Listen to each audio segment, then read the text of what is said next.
देखिए पापा मछली छटकली, अरे काई देखी भंवारा लोभासये ललनवा, अरे काई देखी भंवारा लोभासये ललन।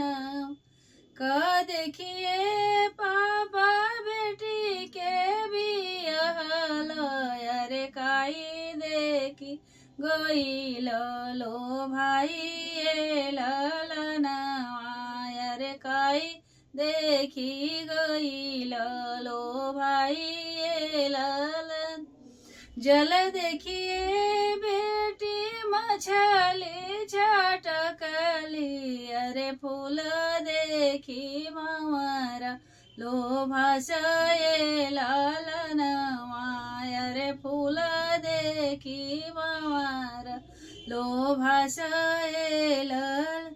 बर देखिए बेटी तोहे के बियहनी, अरे घर देखी गईली लो भाई ललनवा, अरे घर देखी गईनी लो भाई ललन।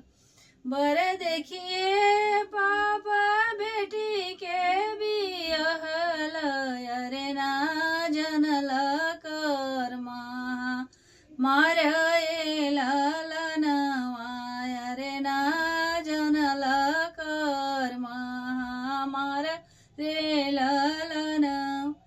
उसड़ खेते बेटी का कर बोवालो, अरे ना जानो तीत की मीठ रे ललनवा, अरे ना जानो तीत मीठ रे ललन।